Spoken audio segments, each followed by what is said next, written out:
that pub, the Catherine, it was a lovely pub. And so many people used to use it. We used to go in there to lunch, didn't we? Yeah. And it really was a nice pub. And I don't know whether you know the history of that thing, do you? No. Well, what actually happened was that the government made an edict that the top brewers had to get rid of a number of their pubs because they were too big in ownership. And Whitbreads, who owned the one in Fairmile and the one in St Catherine's Hill, looked at those two adjacent to each other and decided that the St Catherine's Hill one was the one that would go. Now, here they're stuck with a business problem, because if they put it on the market and somebody else buys it, it immediately becomes a competitor to the Fairmile. So they deliberately ran the pub down for a year to 2 years, so that on the book value of it, it got worse and worse and worse, because the customers died off, they were taking no money, the place was dirty. Do you remember that all? Yeah. We didn't realise what was happening at the time, No, but ultimately, when they did put it on the market, nobody wanted it, because the book showed that the thing had never done any business for 2 years. So developers bought it and built a block of flats there. So that was the history of the Catherine Mill. Going back, when we first moved down there, I loved that pub. I used to go over there every Sunday morning. Oh, you did.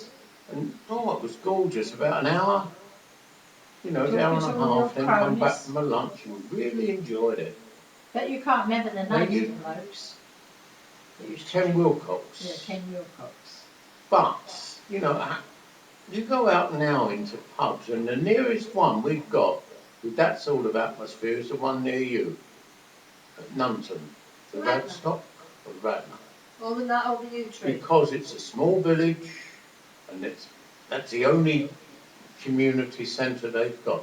That's and they do use that pub. Yeah, they go in there. So, hello Fred, hello George. It's a lovely atmosphere because it's the same people go in there. It's in a village. Yeah. And very few people drive through that village. I mean, it is still a village that people would drive in, but they wouldn't know the pub was there. And then suddenly they think, oh, it's a pub, and then they'd go. And the fact that they've got all those lovely people in there having a drink and talking and laughing with each other brings your spirits up, doesn't it? Yeah. It's a nice pub, that is. But it's not our local. I suppose what would be our local? The Wooden Spoon, I suppose. Yeah, but the Wooden Spoon is now virtually a licensed restaurant. It's a restaurant, yeah. Their saloon bar has been taken over by the restaurant, and all they've got is that pokey little thing. That's right. At the side, the public bar. It's where they train people to be dead. I think the White Horse is quite nice, I think. The one next to the I've car. been in the White Horse, Liz. No. I would give that 2 out of 10 most. Your dad didn't like it. But then again, pubs in the main are not pubs anymore. No, at the Christmas Eve they might be. I remember Mops and Brooms. In my teenage years and early 20s, we used to go to the Mops and Brooms at New Year. Lovely garden at the back. No, at Christmas Eve it used to be heaving, you just couldn't move. It was quite a big pub. And I just remember the feeling of Christmas. Yeah, we used to go to the Hollybush in Austria, that was the same. It just used to get so busy. Yeah. I expect all the Salisbury pubs would be like that. The one I remember was actually where we both worked Christmas Eve. Oh, it's a thatched barn.